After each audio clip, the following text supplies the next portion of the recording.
Hello everyone. In the previous video, we have just now learned that if there is a current carrying circular coil, then it behaves as a magnetic dipole. And this gave idea to the scientists at that time that if all circulating currents are producing magnetic field, then this can be true at the atomic scale also. So, as we know that in an atom there is a positively charged nucleus and the electrons, they move in the orbits around the nucleus.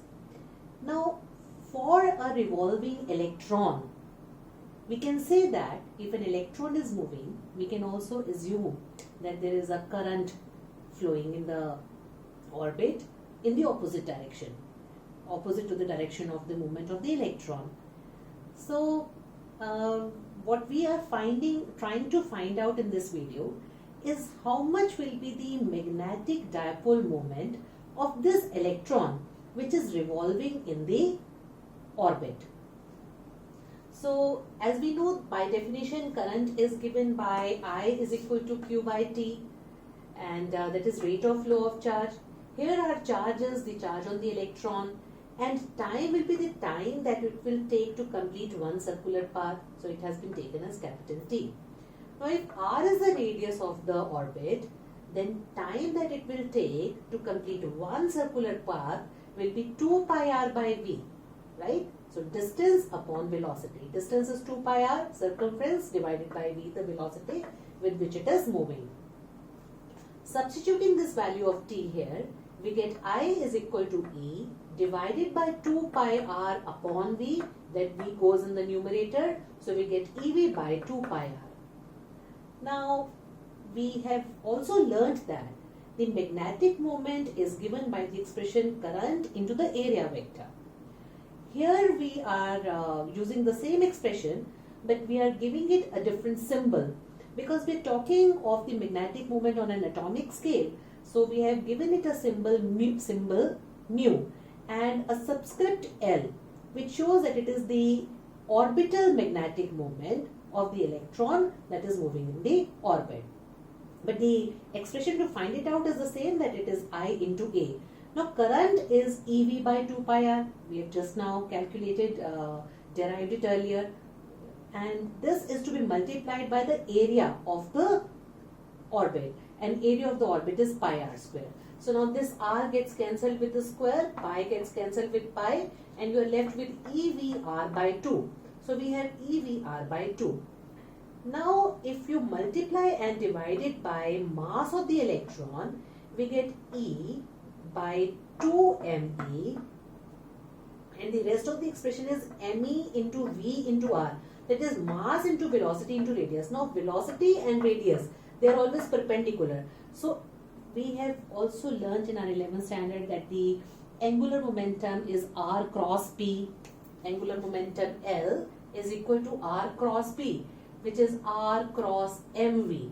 Now m is a constant, so m into r cross v. And if r and v are perpendicular, so it will become mrv. So mrv can be taken as the orbital angular momentum of the electron which is moving in the orbit. Now because the charge on the electron is negative, so I have put a negative sign here.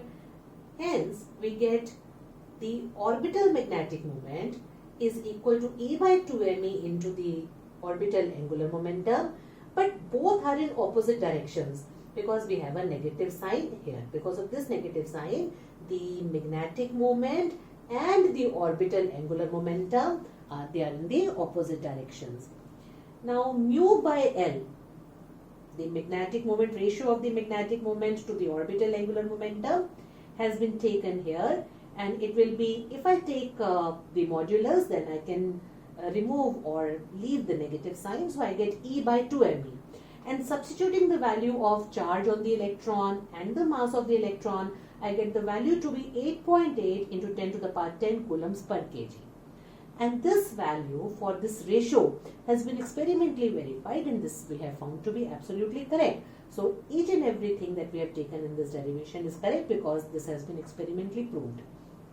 And the ratio mu by L is also known as the gyromagnetic ratio. So this has been given a special name. Sometimes in the paper it is asked what is gyromagnetic ratio. So you will write down that for the electron which is moving in the orbit, gyromagnetic ratio can be defined as the magnetic moment of the electron in ratio, or the ratio of the magnetic moment of the orbital magnetic moment of the electron to the orbital angular momentum of the electron is the gyromagnetic ratio.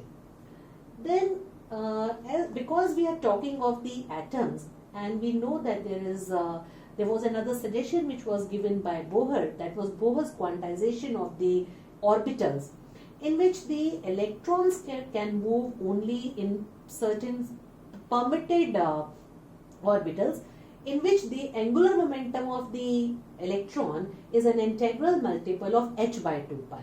So because here we are talking about the angular momentum of the electron moving in this orbit, we can substitute the value here as nh by 2 pi, and that nh by 2 pi I have taken over to the right hand side, so I get E by 2me into nh by 2 pi as mu.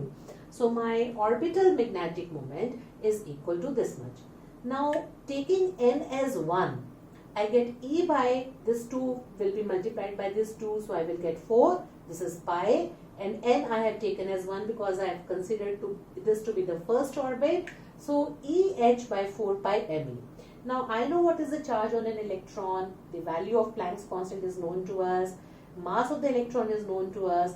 Substituting all these values, I get the value of the orbital magnetic moment as 9.27 into 10 to the power minus 24 ampere meter square. This is the minimum value. This has been found for the hydrogen atom, the electron that is moving in the hydrogen atom, because I've taken n is equal to 1, so this is how it is.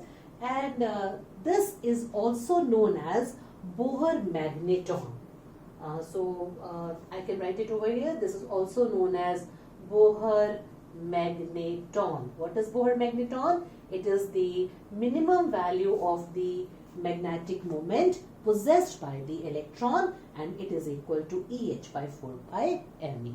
So a revolving electron is nothing but it behaves like a magnetic dipole. This also gives us a concept that on an atomic scale, if magnetic moments are possessed by the atoms, then there are certain materials, you will be learning in the next chapter. There are magnetic properties that are there in the materials, and those properties are actually governed by the magnetic moments possessed by the atoms on the microscopic scale.